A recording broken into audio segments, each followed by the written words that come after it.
All right, today on The Explainer, we're jumping into an idea that, well, it might just completely rewire how you think about your life and your potential.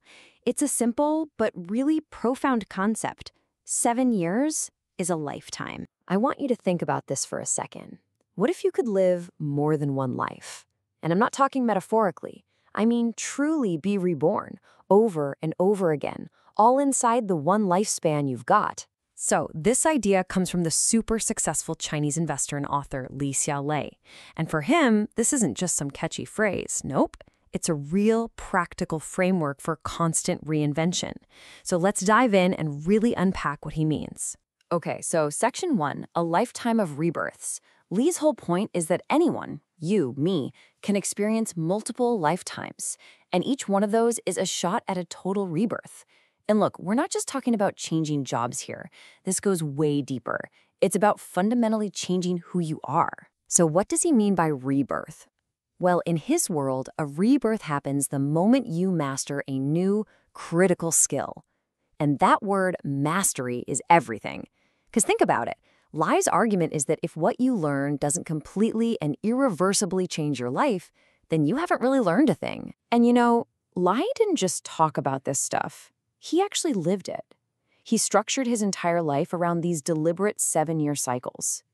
So at 21, his whole focus was on learning how to learn. By 28, he had sales down cold. At 35, he mastered teaching and transferring knowledge. And then by 42, he was all in on entrepreneurship and investing. Each skill he mastered, it was like it unlocked a whole new level of the game for him. And you got to understand, this was not just hopping from one job to the next. Not at all. Other people might look at it and say he was crossing over into a new field, but he called it rebirth. Because with every new skill he mastered, his identity, his abilities, his whole reality just transformed. So what you end up with is this incredible portfolio of completely different lives. He was a salesman, a wholesaler, a teacher, an author, an entrepreneur, an investor, a community organizer. You see, each one of those is its own distinct life, built on the mastery from the last one. Each one a 7-year lifetime. So you might be thinking, okay, that sounds great, but how do you actually do it? How do you achieve this kind of rebirth? Well, Lai uses this absolutely brilliant analogy. He says you have to upgrade your brain's operating system. I mean, just think about a computer's OS for a minute. It's got bugs, right? It needs updates, it can get viruses, and it completely dictates what kind of software you can even run on it.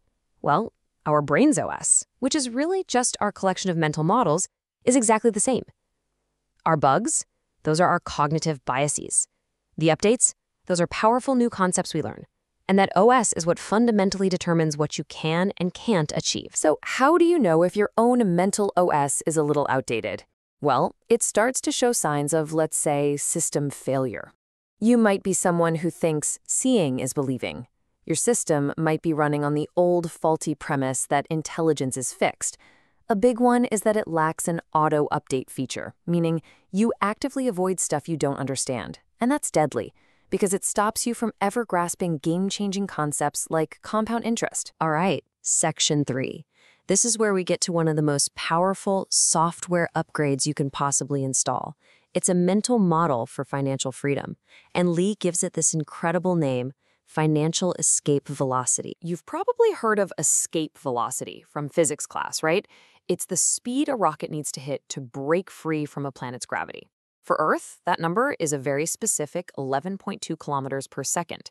It's a hard, real number. So what happens if we take that incredibly powerful idea and apply it to our money? But before you can escape, you have to know what you're escaping from. And that force is what Lai calls financial gravity. It's not just one thing either.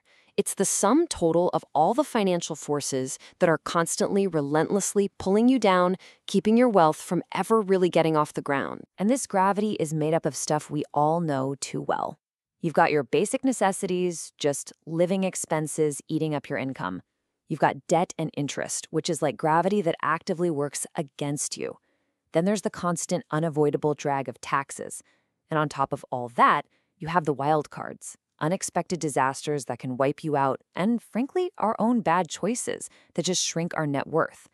These are the forces, this is what you have to overcome to get liftoff. when it comes to fighting this gravity, there are really only two paths you can take.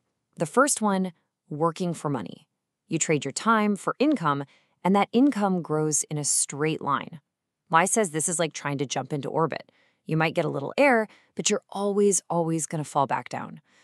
But the second path, this is where your money starts working for you, where your wealth grows exponentially through compounding. Your assets are generating the income. That is the rocket fuel. That is how you hit escape velocity. Okay, so you've got these incredible new concepts, financial escape velocity, upgrading your OS. How do you actually install them? The answer is, well, it's simple, but it's definitely not easy. It's all about relentless practice. There's a great Chinese word for this, jianxing. And what it means is that real understanding only comes from practice, from action. Just thinking about an idea, just having it in your head, it's not enough. Not even close. And to actually pull this off, you have to have the right mindset. Lai borrows from Carol Dweck's amazing research here and splits people into two camps. First, you have the be good type. These people are all about performance, about proving how good they are. They'll actually avoid challenges because they're terrified of looking bad. Then you have the be better type. They're focused purely on progress. They actively seek out challenges because they see them as the only way to grow.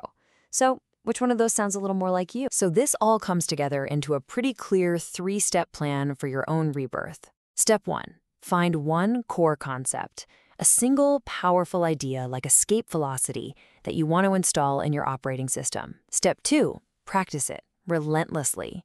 Apply it until it's second nature. Remember, action is the only thing that really matters. And finally, step 3, look for connections. Start to notice how this new tool, this new way of thinking begins to connect to other parts of your life. Because that's where the unexpected value is. That's where the real magic happens. Okay, let's bring this all home. As we connect all these ideas, there's one last, really crucial point to understand. The path you're on, this path of rebirths in different lifetimes, it's not always going to be clear while you're walking it. And this is where Lee brings in that famous quote from Steve Jobs. You know the one. You can't connect the dots looking forward. You can only connect them looking backwards. You can't map out your whole sequence of lives in advance. It's impossible. What you have to do is trust the process. You have to trust that if you just focus on mastering that next important skill, the dots will somehow connect in a way that makes sense when you look back on it. So think of it this way. Each 7-year lifetime you live, each rebirth you go through, that's a dot. And your job isn't to see the final masterpiece. Your job is just to focus all of your energy, every bit of it, on creating the next single, powerful dot. And here's the thing, your next 7-year cycle, your next lifetime, it's already started. Right now, whether you've been thinking about it or not, the clock is ticking. So the only real question left is, what's your next life gonna be?